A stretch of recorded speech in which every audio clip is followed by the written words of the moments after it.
Добро вечер. Евентуално успешниот денешен тендер на Евана Холм за набавка на струја можеше да не доведе до ситуација во која брзо сите ќе споредуваа формули и математики и пред тоа да го каже регулаторот, да имаат можност да пресметат за колку ќе бидат потешки веќе сметките од 1 јануари. Но тој тендер пропадна. Што всушност дознавме и со самото пропаѓање на тендерот. Во вторник, владата одржа затворена седница на која дефинираше цената со која на евентуалниот нов тендер ќе учествува државната компанија ЕСМ. Таа цена владата одлучи да биде за 6 месеци, но и дополнително на тендерот ја обврза компанијата да се појави со 100% потреби кои што ќе ги побера Евана Холм на следната аукција, односно тендер. И тука е разминувањето.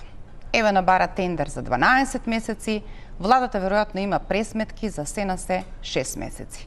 Новиот ќе биде следната недела, затоа што роковите газат и ќе мора да се затвори таа приказна за регулаторот да може да има чиста ситуација и веќе 1 јануари по прегледувањето на брилата да стартува со новата цена која ќе се засметува од 1 јануари. Сосема нејасно или вообичаено за нас не интересира што ќе добиеме во сопствената сметка. Во заднина од овие математики има уште многу милиони, но тие кога одат од буџетот кон оние кои што ќе направат загуба, а во случај повеќе од јасно дека тоа ќе се случи на државната компанија, за тоа најчесто не се однесуваме како исто така наши пари.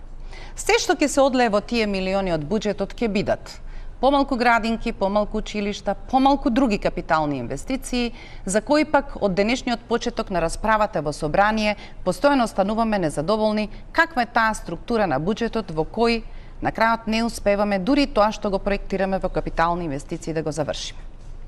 Експертите се исклучително критични. Спиење од 30 години ке има цена. Може би повисока од таа што е во овој момент лудење на светските берзи за цената на струјата. Дали сега стануваме свесни дека сме наполно ранливи, кога всушност се доведовме во ситуација да бидеме во голем процент зависни од увозот на струја. Бројките и податоците не одат во прилог на ниту една политичка гарнитура која постојано смирува дека има контрола и будно ги следи настаните, а на крајот трендовите покажуваат дека за 10 години Македонија успеала од 45% на зависност од увоз да се доведе во ситуација на скоро 60% на зависност од увоз. Ако се погледнат инвестициите во претходните 30 години, ќе видиме исклучителен дебаланс и на крајот доаѓаме во фазата кога сме се обврзале меѓу другото, дека ќе се обидеме да направиме дисперзија и на ризикот, ќе се обидеме да ги средиме трендовите и обврските и кон климатските промени и дека таа енергетска транзиција исто така ќе побера своја цена. Една од ставките, меѓу другото, и во поскапувањето на цената на струјата оваа година е што веќе Европската Унија одлучи дека ќе се плаќаат високи пенали, односно такса на оној што емитува стакленички гасови и тоа 65 евра за оваа година по тон. Тоа постојано ќе крева и крева цената. И ако на тоа ви се погоди исклучително лоша година, хидролошка, во недостаток на ветер, подолга зима, европската цена ќе биде дефинирана на вака високи позиции, од кои веројатно ние ќе мораме да платиме во некаква заднинска операција. Што можеме, што правиме и што се итните чекори за да можеме постепено да се извлекуваме од таа ситуација во последен момент да превенираме, а тоа да не чини милиони? Вечерва ќе разговарам со Слави Ивановски, добро вечер. Енергетски консултант сега, а за јавноста повеќе јасно за општата, првиот председател на регулаторната енергетска комисија. Да. Добро вечер. Добро вечер. И Драган Миновски, добро вечер и за вас. Добро вечер. Универзитетски професор на Универзитетот Гоце Делчев на Електротехничкиот факултет.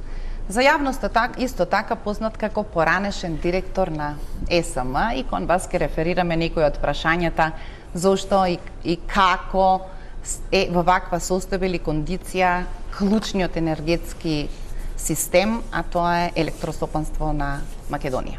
или електрани на Северна Македонија. Вие всушност бевте директор на ЕЛЕМ по старо. Да направиме пауза за реклами, па тргнуваме со нашата дебата.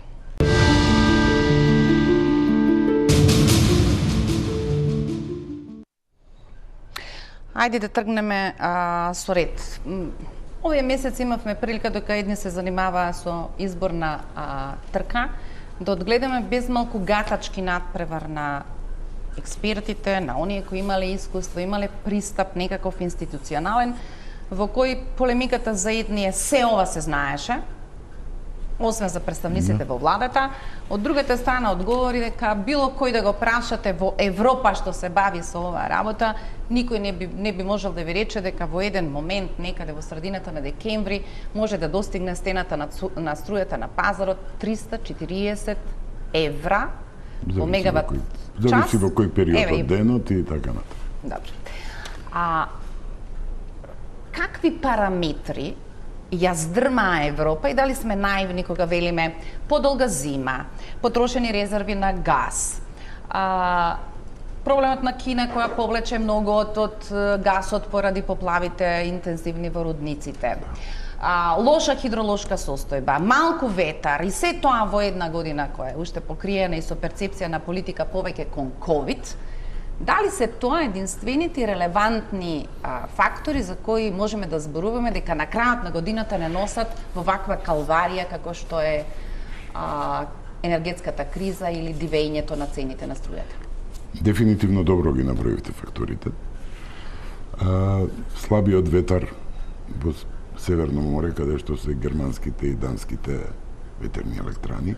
Вие се сеќавате дека пред 3 години тие враќаа пари на потрошувачите поради поголемото производство. Одеднаш нема. Второ, тука има еден факт кој берзанските аналитичари треба да го проучат. Значи, ние имавме еден застој на потрошувачката во индустријата во време на ковид. Одеднаш оваа година индустријата заживеа и тоа неочекувано многу. Тоа повлече повисока цена на струја и тука некако се накаленија сите други фактори кои ги кажавте. Побарувачката во Кина, високите зими и тука има едни два фактори кои некако ги премолчуваме, играта со Северен ток 2 и еден друг фактор кој го напоменавте вие во вашето уводно излагање, тоа е цената на јаглен диоксид. Наемитувањето на стакленички гасови.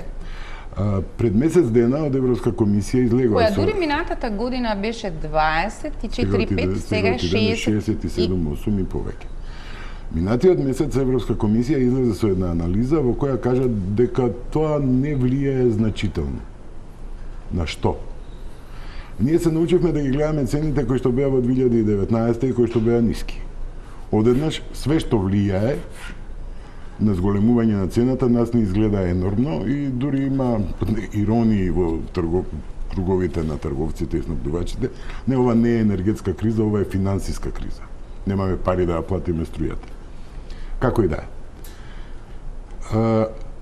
Она што треба да го имаме во предвид е секогаш дека треба да не навлегуваме во теорија на заговор. Демек, ова е резултат на пробивот на обновливите извори на енергија или ова е резултат на енергетската транзиција и така натаму и тука има многу да се зборува на таа тема. Ќе посветиме во вториот дел амбиции по тоа прашање. Она што се случи кај нас е фактот дека ние не сме остров. Дури Европската комисија ги има донесено и регулативите за подготвеност за справување со ризици кои ние со одлуката на Министерски совет на енергетска заедница од 30 ноември ќе стане задолжително и за нас. Значи, ние треба посериозно да се подготвуваме за разрешување на вакви кризни состојби со наше активно учество на регионално ниво. Затоа што ќе мора регионално да се работуваме на овие прашања. Меѓутоа, регионот ни е таков како што е. Трибалистички и сето тоа. Ние се сеќаваме Бугарија на 2 пати до сега, поради големата побарувачка ги сопре тековите на струја низ бугарскиот електроенергетски систем, електропреносен систем. Едноставно, они рекоа од Бугарија не се извезува веќе струја. 2 пати се случи тоа. Никој ништо не направи. Пропаѓаа сделки, трговците корнеа, коса и така натаму, и све се сведе на тоа. За недела две ќе се оправеше ситуацијата. Затоа оваа соработка на регионално ниво во ситуации на справување со криза треба да биде заснована на едно пошироко ниво, на јасни критериуми и услови утврдени во регулативата. Сега.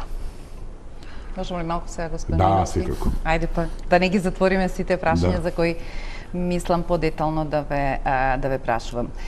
Господине Миновски, оваа година државната компанија ја затвора со 36,1 евро по мегават час струја која што му ја продаде на Евана Холм. Не сум сосема сигурна дека по формулата можеме да насетиме во ова гатачко однесување каква цена ќе понуди државната компанија. Регулаторот најавува дека од следната година тоа што досега не го сметаше во цената ќе почне да го засметува. А тоа е старата болка или полемиката дали загубата во преносот и дистрибуцијата влегува во трошоците кои при создавањето на цената ги засметува регулаторната комисија.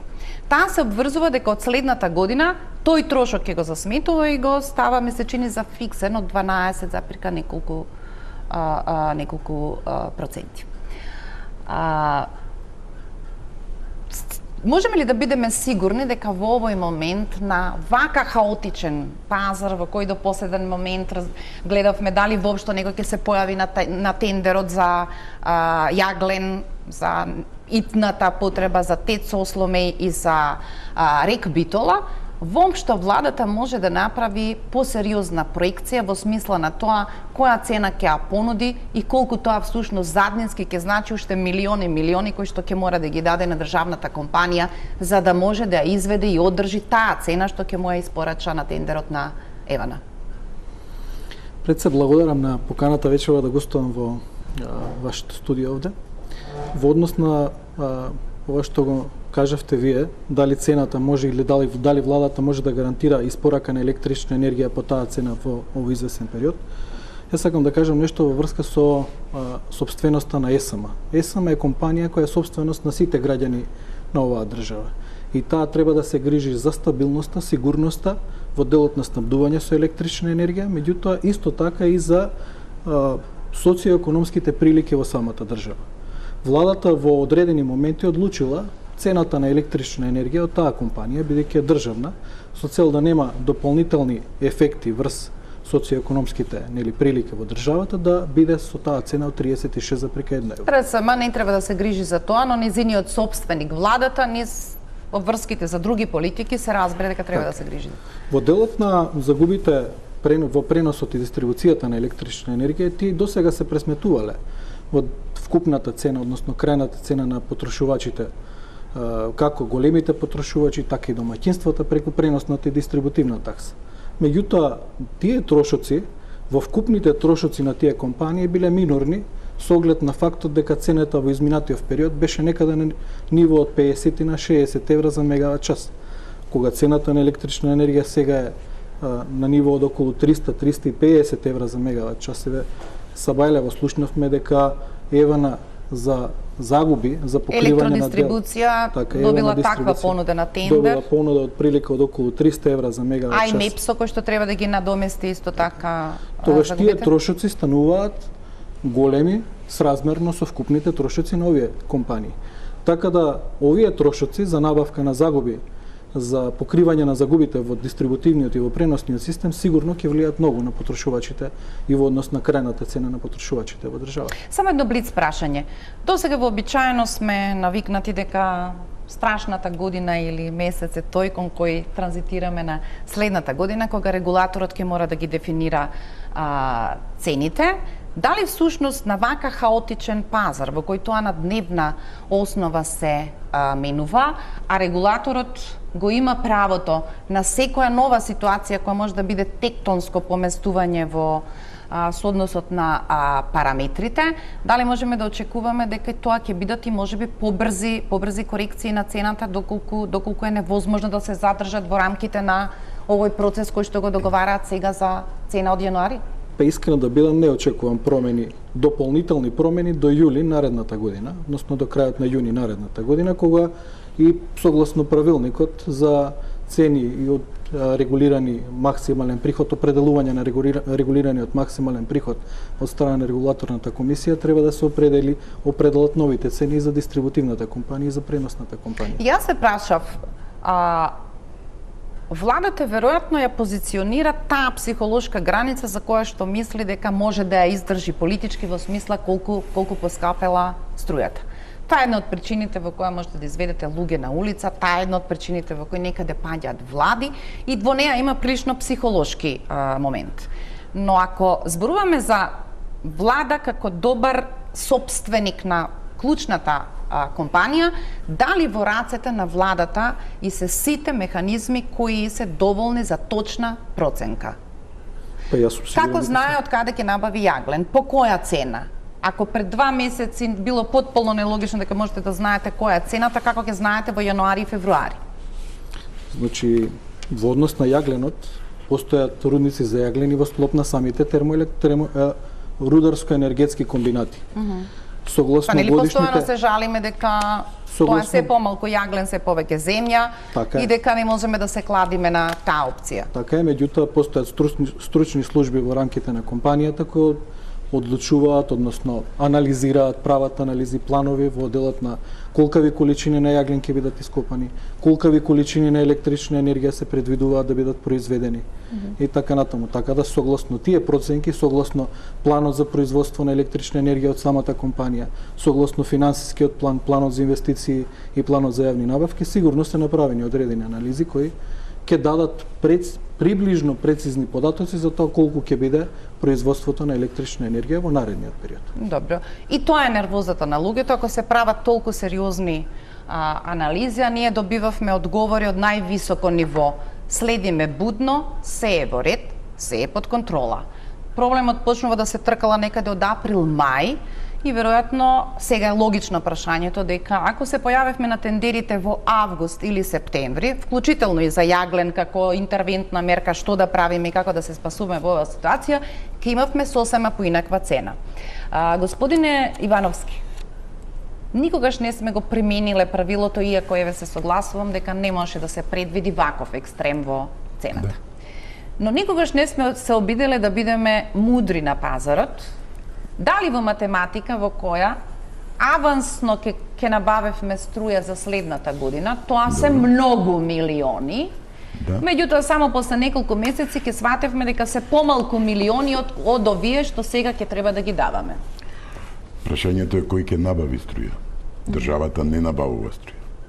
Струја набавуваат трговци и снабдувачи. И тие играат на берзите и нив им е овозможено учество на хеджинг механизмите на берзите. Но ви ми зборувате за нормалност. Јас ви велам дека државата прогласува кризна енергетска состојба и решава да интервенира со 65 милиони во ланецот. Државата така одненадеж одеднаш да каже прогласувам кризна состојба, издвојувам 60 милиони евра, само набави струја за овие 60 милиона на худекс и така натаму. Не иде така. Она што ние треба да го планираме и се надевам дека професорот Миновски ќе се согласи со мене, е рационално користење на ресурсите. Тоа значи да не се трошат хидроакумулациите во сред лето кога имаме ефтин газ и така, да ги чуваме акумулациите. Тие се нашиот сторич во ситуацијата. Тие се нашите објекти за складирање на електрична енергија. Така да сега ни се и акумулациите празни, скоро е невозможно да се ископа јаглен и онака го снемува, затоа што тоа не е обновлив ресурс. И сега се наоѓаме во ситуација да увезуваме, да плаќаме скапа струја, наместо да имаме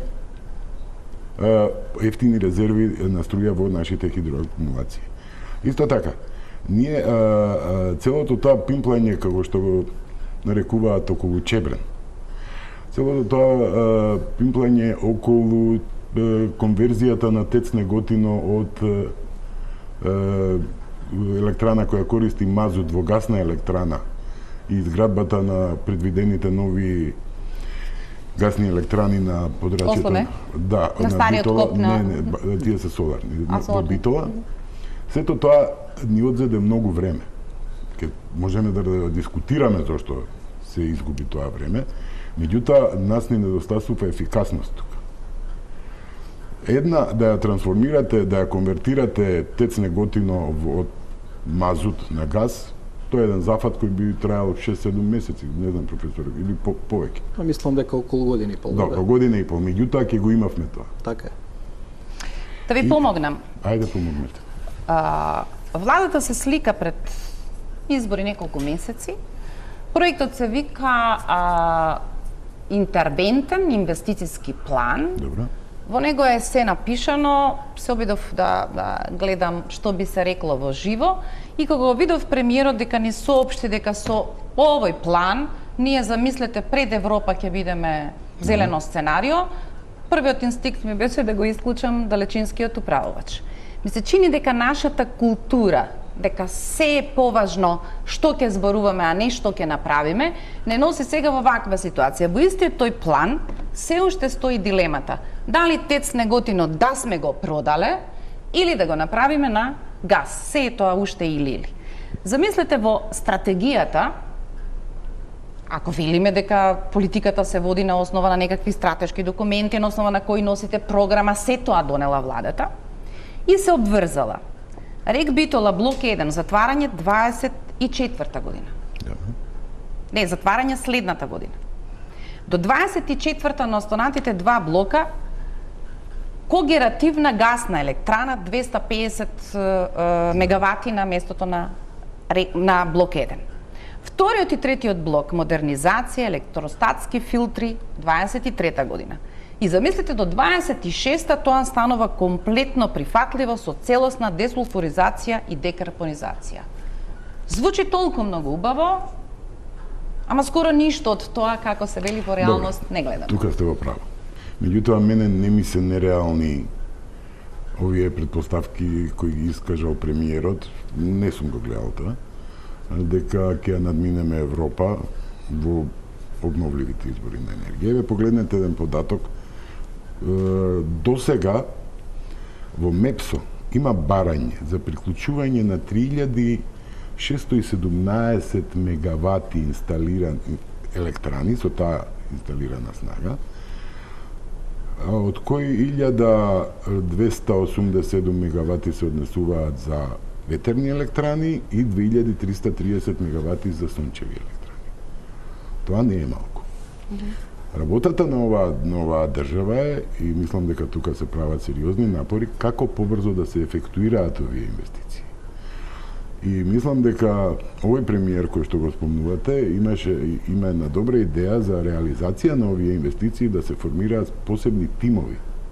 Тоа да не иде преку она што го имаме како класична администрација, кои ќе бидат добро наградени.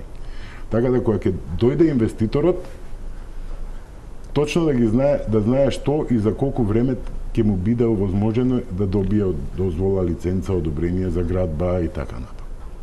Добро, и тоа покренува целата лавина, дека по тоа има премногу дискрециони права, дека се работи за големи интереси, а на крајот тие промовира и Сушево 400 мегавати, соларен парк, француска инвестиција, Стипион, се е тоа во ред да се мапираме. Меѓутоа цената е пазарна на сите тие ентитети. Точно. А државата се одлучила дека сепак ќе води политика на субвенционирање, односно ќе го задржи социјалниот момент во испораката на цената на струјата. Добро. И ние повторно се враќаме што правиме со базната енергија, и тука е веројатно главната полемика. Ако ми дозволи професорот, бидејќи тоа е негов резон. Ајде да му. Базната енергија ќе обезбедиме преку Чебрен, преку хидроелектраните и преку, сметам, не повеќе од 2 гасни електрани. И тоа е тоа. Па јас би додала тука уште и дополнително електрани, значи за складирање на електричната енергија, на еден начин вишокот на електрична енергија од фотоволтаичните системи, од ветерните електрани, при тоа конвертирајќи ги овие постојните термоелектрани во електрани кои нема да користат јаглен, него ќе користат извор електрична енергија од обновливи извори, молтен сол технологија и други технологии кои се познати во светот и кои веќе се аплицираат. Меѓутоа, јас би сакал нешто друго да додадам тука. Во врска во однос на цената на електрична енергија и дали хеџирањето би било успешно во периодот на август или јули оваа година. Во изминативе неколку години, откако постојат берзите, откако постои хеџирањето како можност и купување на електрична енергија на овие берзи, многу често сме сведоци дека има пикови одредени на пазарот на електрична енергија, кога цената расте некаде до 200-250 евра, па потоа паѓа повторно на некои 50 на 60 евра и така натаму. Што во случај ако тоа се случеше, на пример, и државата во одреден момент хеџираш, односно државата преку државната компанија ЕСМ, во овој момент, хеџираш одредена количина на електрична енергија од 150 на евра, а цената паднеше на 50 на евра. Тоа разлика требаше пак да ја плати државата, при тоа значи на крајот пак ние граѓаните ќе платевме за нешто што можевме да го добиеме за 50 и 60 евра. Апсолутно се Точно се согласувам. Значи се случи тоа, меѓутоа ниту ние, ниту некој друг може да го предвиди ова што се случуваше на пазарите, дека цената на електрична енергија ќе се качи на ова ниво од некои 300 евра за мегават час. Значи доколку некој можел тоа да го предвиди, сигурно сега би бил милиардер. Да, таа е флоскулата која се користи сега. Во тој момент ќе хеџирал, сега ќе ги имал придобивките од тоа хеџирање. На пазарот на електрична енергија се губи и се добива. Некогаш губите, некогаш добивате. И затоа е таа софистицирана игра. Не може секој да се бави со тоа. Ма ние дури не мислиме дома дека веќе софистицирана игра. Постојано веќе стануваме уморни од истиот разговор. Навредливо е во интересот на секое семејство да е што ќе се случи овој четврток потенцијално, дека нешто ќе знае како ќе изгледаат нивните сметки, а вие само неколку дена пред тоа во потполно отсуство на дебата за оваа тема која треба да биде некаков заеднички интерес, во некаков политички договор дознавате дека тоа за што успеале да се договорите, дека на новиот партнер ќе му го дадат местото, замислете, ќе му го дадат местото директор на МЕПСО. Не знали ме разбирате, навредува. Ве разбирам и целосно се согласувам со вас. Значи, последниве 20 години... При тоа прилично хейт доби овој сегашен директор, иако по своите квалификации, знаење и инвестиција, како се вели, може би една по сериозните биографии во оваа приказна. Ама тоа покажува колку е важно која е партиската книшка и кои сте на поделбата на масата на картите. Таму бил директор Миновски, па знае како изгледа кога партиите ги прават списоците. Директор на МЕПСО му посакувам успешна работа. Меѓутоа, сакам да потсетаме на работа. Ако ги проучите политичките програми на партиите последниве 20 години, ќе видите дека една мантра е присутна сегде. Директорите на државните предпријатија ќе ги бираме на јавен конкурс. И тоа е во ред.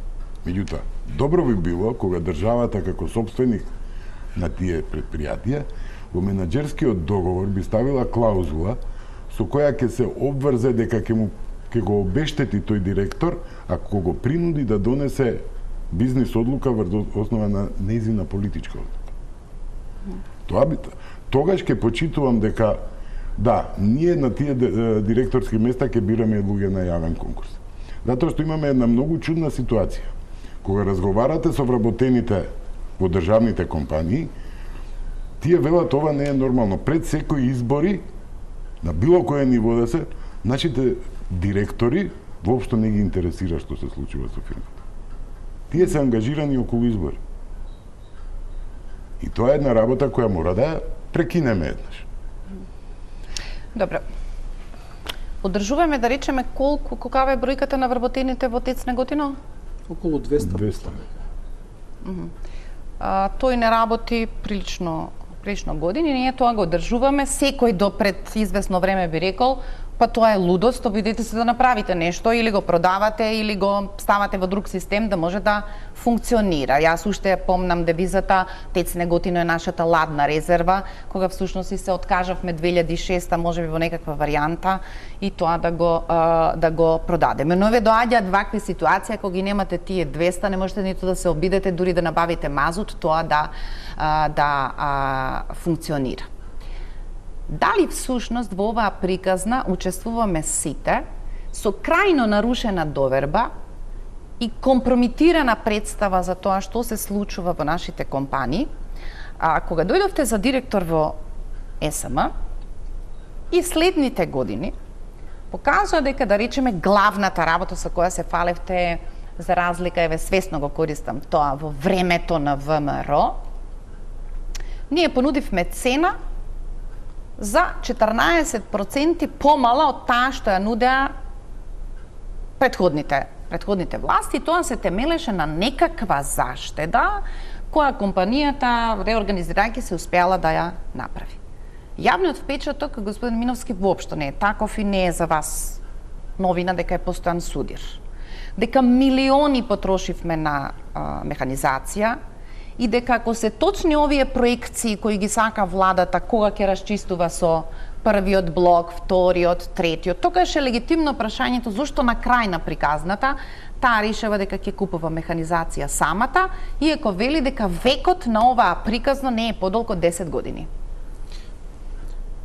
Пред се, значи јас сум горд на тоа што било направено во таа компанија во периодот кога јас сум раководел со таа компанија.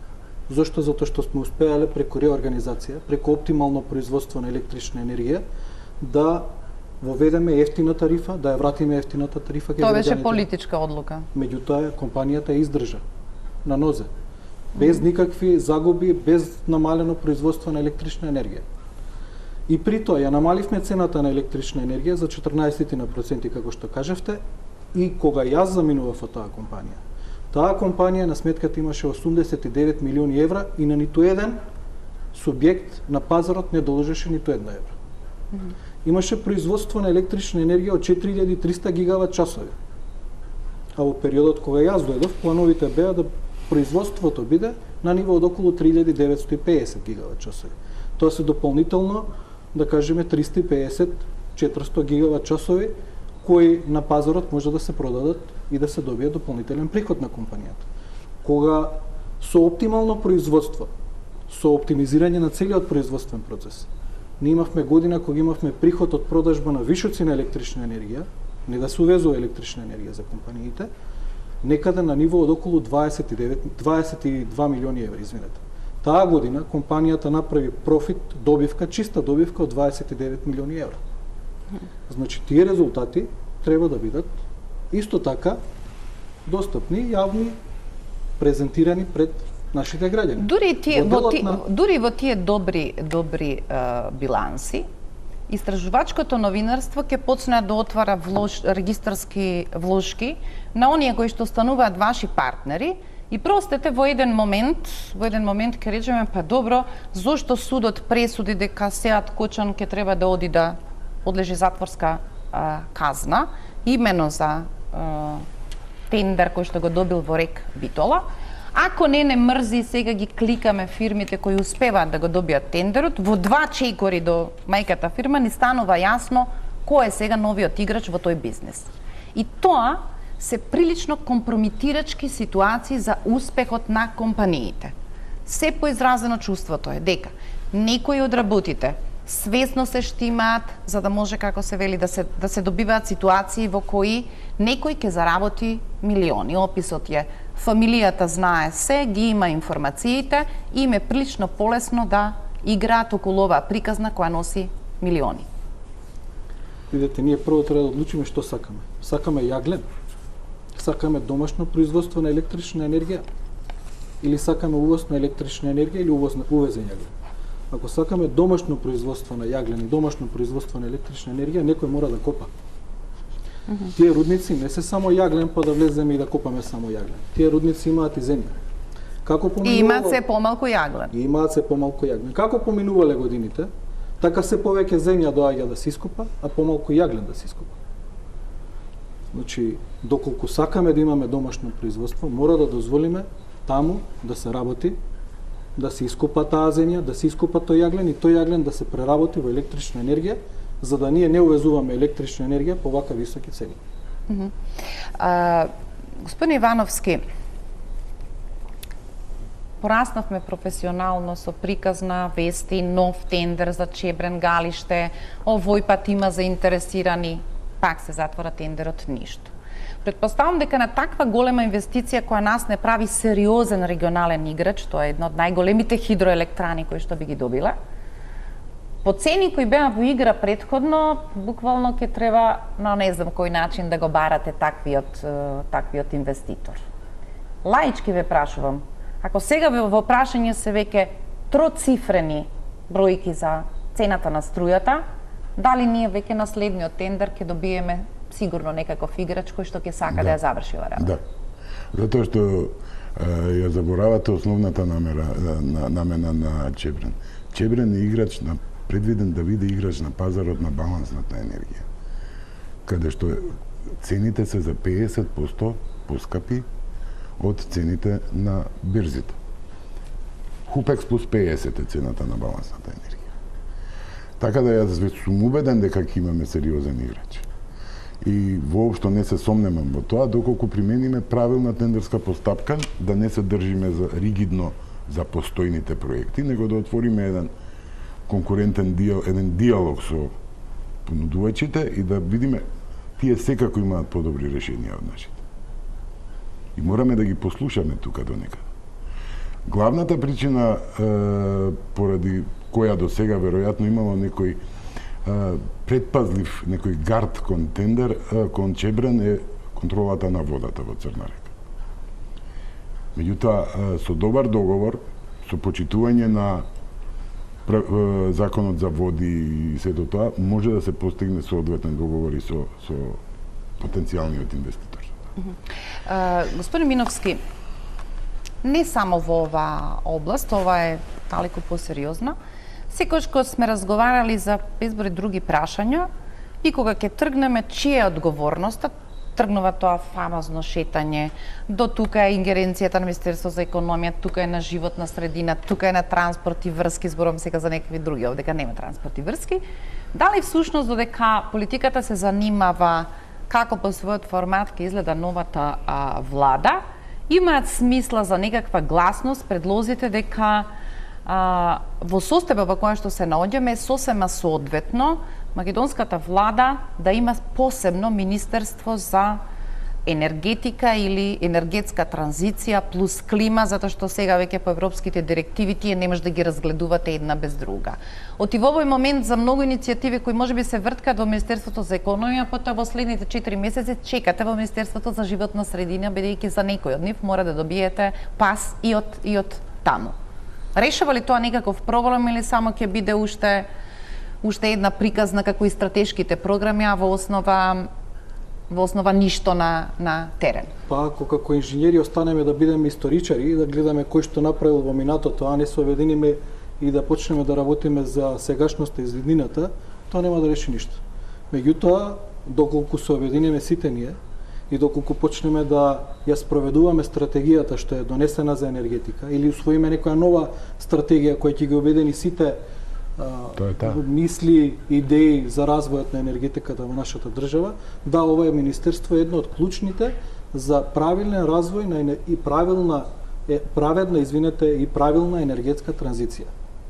Бидејќи енергетската транзиција доаѓа тука е, меѓу нас е, секојдневно гледаме како во Европа се исклучуваат електрани на јаглен, како се градат нови извори на електрична енергија од обновливи извори, и кај нас тоа доаѓа, веќе го спомнавте проектот за 400 мегавати фотоволтаична електрана, значи таа е тука. Меѓутоа таа треба да биде канализирана и водена преку одредена институција во владата како што е Министерство за енергетска транзиција. При тоа, значи во делот на енергетската транзиција, значи таа мора да биде праведна. Ние во многу наврати сме виделе како се затвараат електрани на јаглен, се прават нови производствени капацитети од обновливи извори на електрична енергија, меѓутоа работниците остануваат на улица. Граѓаните што живеат во тие околини остануваат без работа, без приходи. Значи таа мора да вклучи демократизација, мора да ги вклучи граѓаните во самиот процес на енергетската транзиција. Граѓанинот треба да биде основа околу кого ќе се врти целиот процес на енергетската транзиција. Во пред некој ден прочитав една статија така од една моја колешка Ивана во делот на енергетската транзиција и таа вели вака: чуму ни е нас енергетска транзиција ако имаме уште посиромашни граѓани.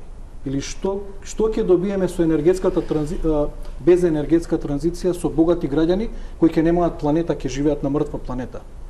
Значи ние мора да направиме енергетска транзиција која ќе допринесе за нови работни места, за поголем економски бенефит за граѓаните и при тоа чиста животна околина, односно производство на електрична енергија од обновливи извори кои нема да ја загодуваат животната средина. Ако може јас да се надоврзам. Можеме само затоа што после ќе ме отиде мислата.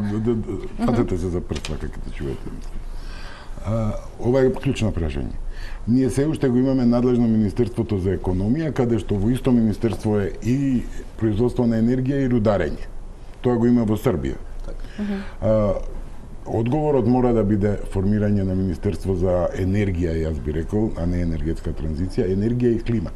Уствари, клима и енергија. Втора работа. Ние треба да се соочиме со едно филозофско прашање, кое се повеќе се поставува. Ова што професорот Миновски го кажа за праведна енергетска транзиција, тоа е мала игра на зборови. Just Energy Transition, некои го сваќаат само како само енергетска транзиција, а тоа е всушност праведна енергетска транзиција. Сведоци сме што се случува. Швајцарија имаше летово референдум каде што не се согласи целосно да ги имплементира барањата од КОП. Во Англија се јавуваат струи кои се потикнати воглавном од истите оние кои го воводеа Брекзит. Англиските граѓани се соочени со следнава дилема. Ако министерот за финансии во Америка за времето на Доналд Трамп и така натаму, меѓутоа примерот со Англија е карактеристичен. Англиските конзервативни политичари велат дали нашите граѓани гласаа за тоа да бидат сиромашни и да се смрзнуваат. И сега тоа е еден отпор кон енергетската транзиција на кој би рекол прогресивната мисла се уште нема дадено соодветен одговор. Исто така, Риши Сунак беше министар за финансии во Англија во периодот 2019-2020. Тој излезе со податок дека енергетската транзиција во Англија ќе чини 1400 милиарди фунти, од кои 344 милиарди ќе бидат одвоени од државниот буџет. И луѓето се запрашаа одеднаш, чекајте, до 2050 година. Зошто оваа генерација и генерацијата на нашите деца да го поднесе тој цел товар? Тој е огромен товар. Па бараат референдум за тоа прашање. Како беа последните натегања околу завршните заклучоци на КОП-26? Не постепено на исфрлање на јагленот, туку постепено намалување на употребата на јагленот. Можда звучи како игра на зборови, но во суштина е свесност, да. Она што друго треба да го имаме во предвид. Повторно се за сите овие движења кои се јавуваат, повторно стојат познатите носители на теориите на заговор. Еден од нив е Патрик Корбин, кој е брат на Джереми Корбин и е најпознатиот антиваксер во Англија.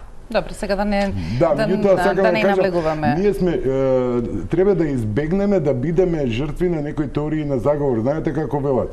Лага плюс трав е глас на народот преку современиве медиуми, а глас на народот е глас на Бога. И од тоа треба да избегаме. Добро, но како се вели, секој имаме некаква своја обврска, тие кои што треба да бидат задолжени за спроведување на ваквите политики, треба да ги имаат своите сидраво приказнати, да се обидат тоа да го спроведат како што вели професор Миновски, доволно праведно за на крајот да не бидеме со поголеми последици отколку што сме ги имале претходно.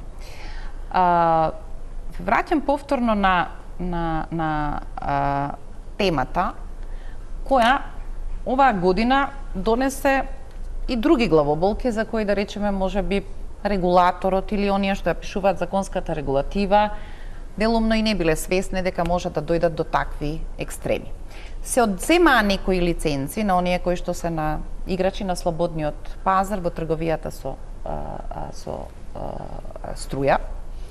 Некои доживеа, особено од предпријатијата, дека одеднаш мора да им бидат раскинати договорите. Се направија штетите во мрежата каде што МЕПСО мораше да симнува без малку надворот од правилата од европската мрежа. За тоа треба да се платат пенали. Директорот на регулаторна комисија Бислимовски вели дека таа своја обврска во смисла на трошок кој што е направен кон МЕПСО, државната компанија ќе го реализира, ќе се затвори на нула, но сега прашањето за останатите играчи кои го правеат дисбалансот на потрошувачката, има ли сигурност дека тие всушност можат да намерат таа сума? Тие се регистрирани како класични компании со 5000 евра регистрација на фирма. Да, имаат банкарски гаранции, но овој пат тоа отиде во малку посериозни милиони, па претпоставувам дека повторно ќе бидеме дарижливи дека некој друг ќе го покрие тој трошок. Оти МЕПСО мора да го плати. Па јас се надевам дека на крај ќе ги платат тие трошоци што ги направија тие компании. Значи банкарските гаранции се единствена гаранција дека тие ќе платат. Меѓутоа тие се правени и се пресметувани врз база на цени на електрична енергија кои биле 50 евра. Сега кога цените се многу повисоки, тие се многу трошоците, односно долгот кон МЕПСО веројатно е поголем од банкарските гаранции. Дали ќе ги платат, која е гаранцијата дека ќе ги платат, единствено е банкарската гаранција. Каде може да се заштитиме ние? Доколку МЕПСО ја качи банкарската, односно сумата и висината на банкарската гаранција, тогаш претпоставувам дека на пазарот нема да има многу снабдувачи. И тогаш тие може да се договорат, ќе може да преговараат за повисоки цени, за поголеми профити и така натаму.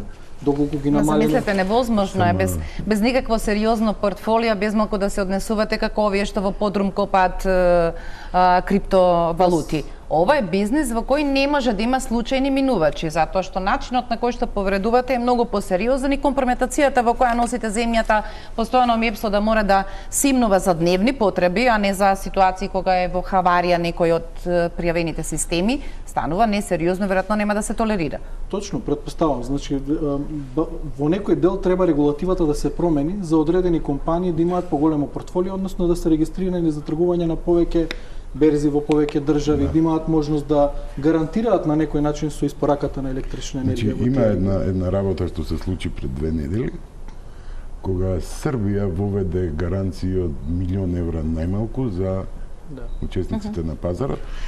Меѓутоа, треба да знаете, на ниво на Европа постојат два мокни лобија, едниот е Euroelectric, другиот е ЕФЕТ, тоа е Европската федерација на енергетски трговци. Наредниот ден ЕФЕТ упати укажување на владата на Србија дека не смее да го прави тоа, затоа што сепак се работи за слободен пазар и пазарот нека ги исчисти тие.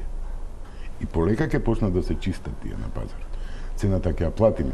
Меѓутоа, ние имаме посериозни проблеми тука. Ние имаме проблеми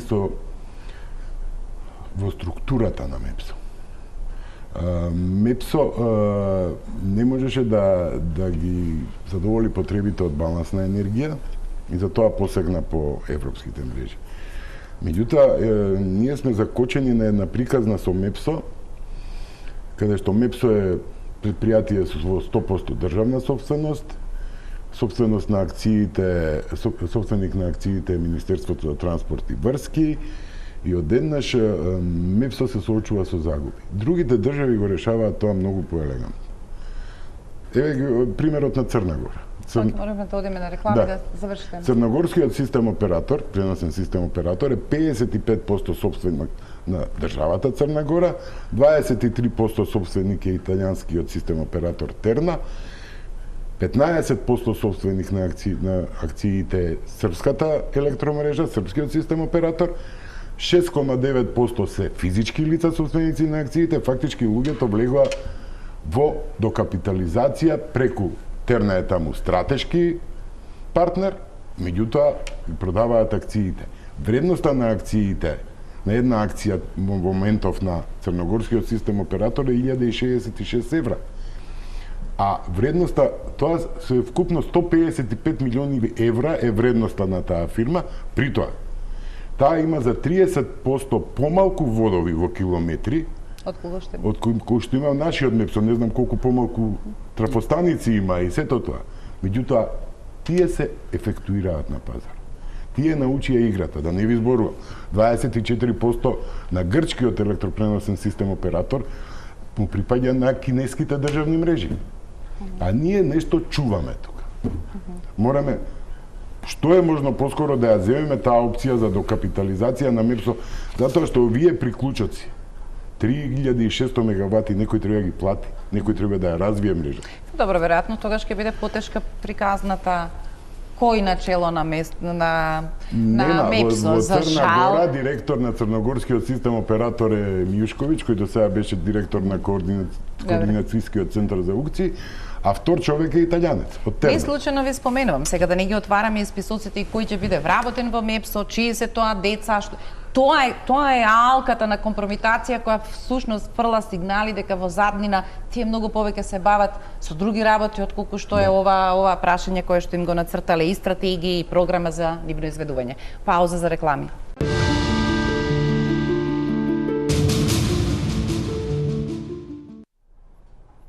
Господин Миновски, не ги набројавме сега да не изгледа дека ништо не читаме од делумно советување, некои се и во процес. Ја спомнавме оваа новата француска инвестиција.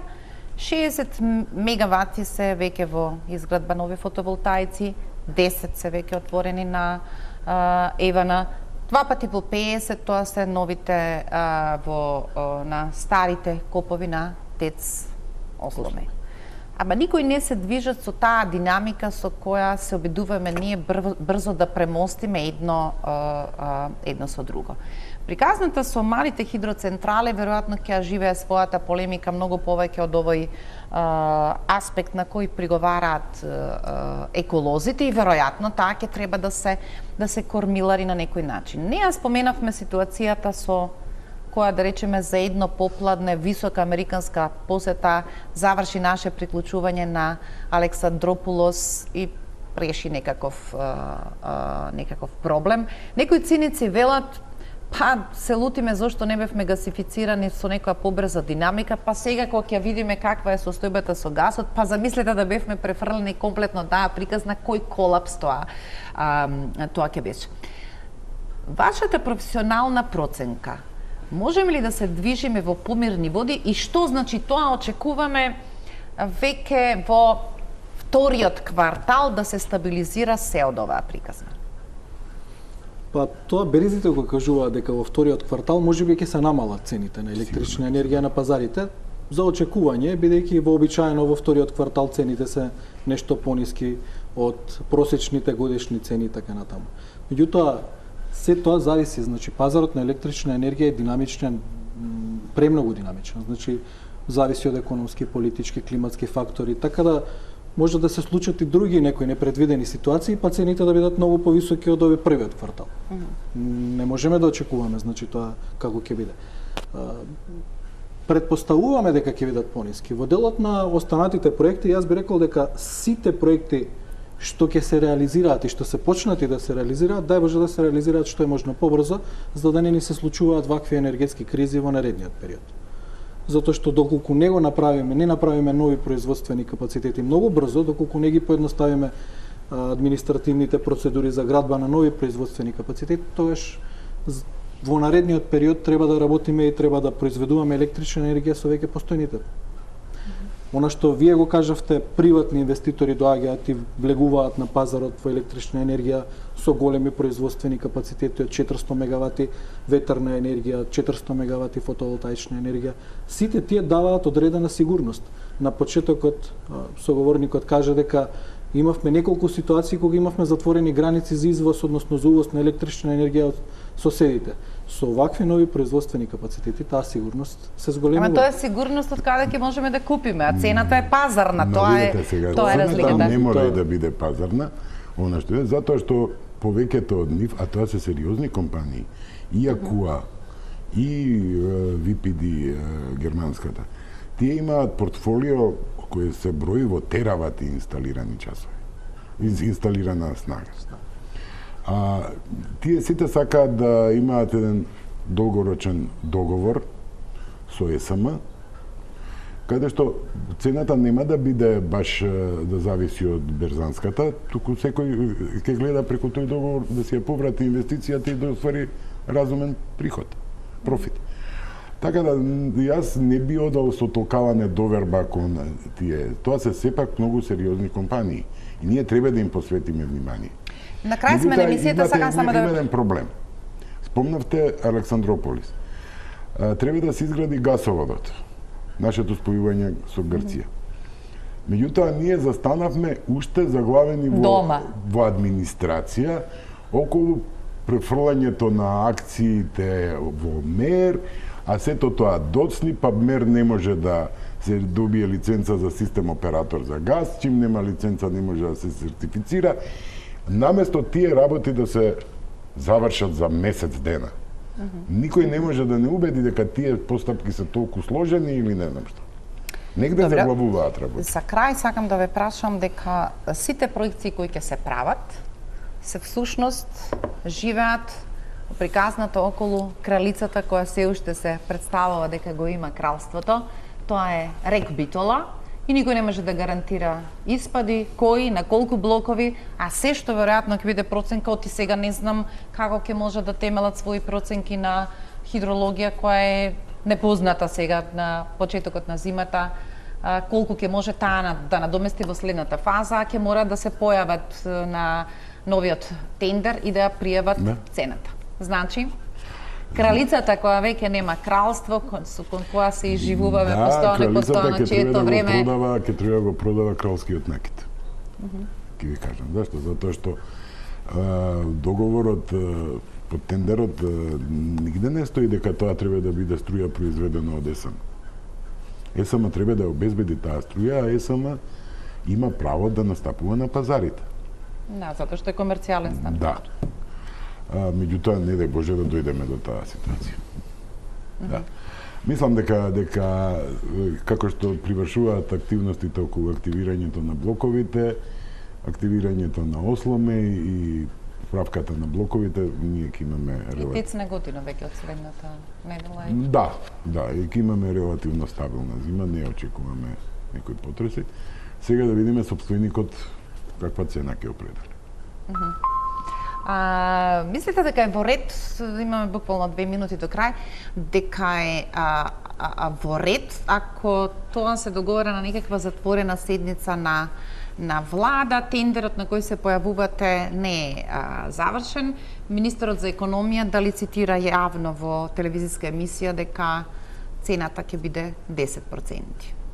Мислам дека регулаторната комисија кај нас е независно регулаторно тело кое само одлучува. Како да се враќаме назад, изгледа дека по таа логика гувернерот на Народната банка месец дена однапред може да ни најави дека тој датум ќе има инфлација. Предпоставувам дека пресметките што се, односно проекциите што се дадени од министерот се базираат на она што било одлучено на седницата на владата, не знаејќи какво ќе биде влијанието на увозната, односно цената на електрична енергија за покривање на загубите во преносниот и во дистрибутивниот систем. Значи, јас имам позитивно мислење за регулаторната комисија, дека е навистина тело кое професионално си ја врши својата работа и мислам дека крајно професионално ќе излезе со пресметки за цените на електрична енергија во наредниот период. Не сум сигурна дали е сосема јасно, ти секој лаик мисли дека може сега да ја реши формулата, но остануваат непознати овие што ќе пријави електродистрибуција и што ќе пријави МЕПСО, а тие влијаат на конечната цена исто толку колку што е и понудата на ЕСМ, кој што со одлука на владата ќе оди на 100% покривање за домакинствата и за малите потрошувачи. Дел за малите потрошувачи. Значи, се збогуваме со приказната за рестрикција, ќе преживееме ова зима, но е веројатно несериозно за волку сериозни прашања да сме на точката ќе преживееме или не, а не да разговараме во малку постабилна атмосфера. Кога ќе преживееме, тоа значи дека ќе ја гледаме и понатаму оваа емисија на телевизија и така. Сега веројатно следните ќе доаѓаат за загадувањето и тоа е тој циклус. Прво малку нервоза за струја, па потоа малку нервоза за загаден воздух и станува навистина непријатно дека околу никој од темите немате точка на поместување до следната година. Па јас мислам дека ако ова не обедини сите нас во државата, да почнеме да размислуваме дека нешто што е донесено како стратегија треба да се следи, да се имплементира во наредниот период, тогаш Не знам Да. каква се криза треба да дојде за да не обедини сите да почнеме да размислуваме и да инвестираме во енергетиката. Посебно затоа што Готови сме. стратегијата е за исто така ги дафаќа климатските аспекти и ја не знам зошто имаме толку анимозитет према тој документ кој е извонреден. Јас ви благодарам што вечерва бевте мои гости. Ќе видиме веројатно темата со оглед на тоа што тендерот мора да оди следната недела, ќе биде еднакво актуелна и следната недела. Пријатно останете на фреквенцијата на Телма телевизија.